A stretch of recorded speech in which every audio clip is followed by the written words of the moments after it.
New ইয়র্কের বাংলাদেশি অধ্যুষিত Jackson হাইটসে এবার হামলার শিকার হয়েছেন বীর মুক্তিযোদ্ধা ওয়াহেদ আলী মণ্ডল। প্রকাশ্যে হামলার ঘটনায় স্থানীয়দের মধ্যে দেখা দিয়েছে ক্ষোভ। ঘটনার পর অভিযুক্তকে আটক করে পুলিশের কাছে হস্তান্তর করা হয়েছে। আহত মণ্ডল বর্তমানে হাসপাতালে চিকিৎসাধীন। এই হামলার নেপথ্যে কি আর কি বলছে তার পরিবার, জানুন বিস্তারিত রিপোর্টে।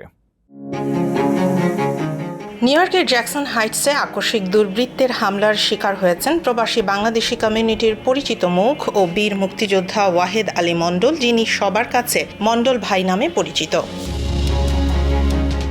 জ্যাকসন হাইটস থেকে নর্দার্ন বুলেভার্ডে নিজ বাসার উদ্দেশ্যে ফেরার পথে 71 স্ট্রিট ও 35 এভিনিউ সংলগ্ন একটি রিহ্যাব সেন্টারের কর্নারে এ হামলার ঘটনা ঘটে। প্রত্যক্ষদর্শীদের ভাষ্য অনুযায়ী কোনো কিছু বুঝে ওঠার আগেই এক ব্যক্তি মণ্ডল আলী মণ্ডলের ঘাড়, বুক, গলা ও মুখে এলোপাতাড়ি কিল ঘুষি মারতে শুরু করে। হঠাৎ এই হামলায় তিনি গুরুতরভাবে আহত হন। পরে হামলাকারী ঘটনাস্থল থেকে পালিয়ে যাওয়ার চেষ্টা করলে সেখানে থাকা লোকজন তাকে ধাওয়া করে আটক করেন। এরপর তাকে পুলিশের কাছে হস্তান্তর করা হয়। হামলায় আহত ওয়াহেদ আলী মণ্ডলকে দ্রুত এলমহার্স্ট হাসপাতালে নেওয়া হয়। বর্তমানে তিনি সেখানেই চিকিৎসাধীন রয়েছেন।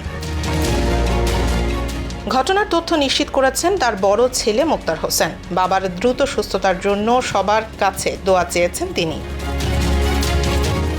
এদিকে প্রবাসের মাটিতে একজন বীর মুক্তিযোদ্ধার ওপর প্রকাশ্য হামলার ঘটনায় বাংলাদেশি কমিউনিটিতে উদ্বেগ ও ক্ষোভ দেখা দিয়েছে। হামলার কারণ এখনো স্পষ্ট নয়, তবে ঘটনার সুষ্ঠু তদন্ত করে হামলাকারীর বিরুদ্ধে যথাযথ আইনগত ব্যবস্থা নেয়ার দাবি জানিয়েছেন কমিউনিটির অনেকে।